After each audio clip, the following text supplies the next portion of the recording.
हिमालय की चोटी से लेकर अंडमान निकोबार तक भारत में 700 से अधिक अनुसूचित जनजातियों में से 75 जनजातियां ऐसी हैं जो 18 राज्यों में निवास करती हैं। 22,500 गांवों में रहने वाले ऐसे 7 लाख परिवारों को मिलाकर इन जनजातियों की संख्या लगभग 28 लाख है। स्वतंत्रता के 75 वर्षों के बाद भी ये समुदाय सामाजिक, आर्थिक और शैक्षिक असमानताओं का सामना कर रहे हैं और विशेष रूप से कमजोर हैं। हमारे माननीय प्रधानमंत्री जी का ये मानना है कि जब देश आजादी का अमृत महोत्सव मना रहा है, इस अमृत काल में इन समुदायों की आकांक्षाओं को समय पर और व्यापक तरीके से संबोधित किया जाना चाहिए, अन्यथा उनके और शेष राष्ट्र के बीच खाई बढ़ती रहेगी। पहले की तुलना में हम बहुत तेजी से बहुत आगे बढ़े, लेकिन सिर्फ बात यहां पूरी नहीं होती। अब हमें सैचुरेशन तक जाता है, पूर्णता तक जाना है।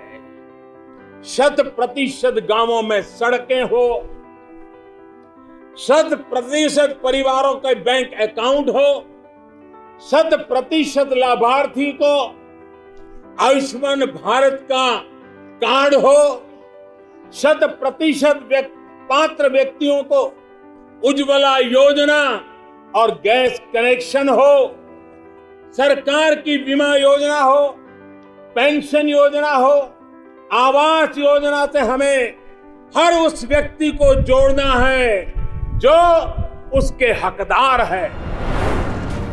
इन समुदायों का सटीक डेटा एकत्र करने और पीएम गति शक्ति पोर्टल पर डेटा मैपिंग में सहायता के लिए एक मोबाइल एप्लीकेशन विकसित किया गया है।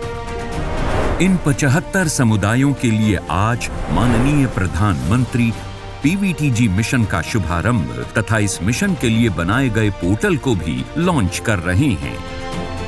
ये मिशन सुरक्षित आवास, स्वच्छ पेय जल, स्वच्छता, शिक्षा, स्वास्थ्य, पोषण, सड़क और दूरसंचार कनेक्टिविटी और स्थायी आजीविका जैसी बुनियादी सुविधाएं प्रदान करने पर ध्यान केंद्रित करेगा।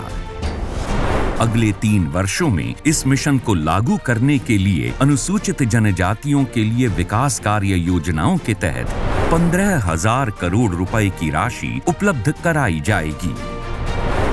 9 केंद्रीय मंत्रालय इन समुदायों के समग्र विकास के लिए अपनी योजनाओं को सैचुरेशन मोड में लागू करेंगे।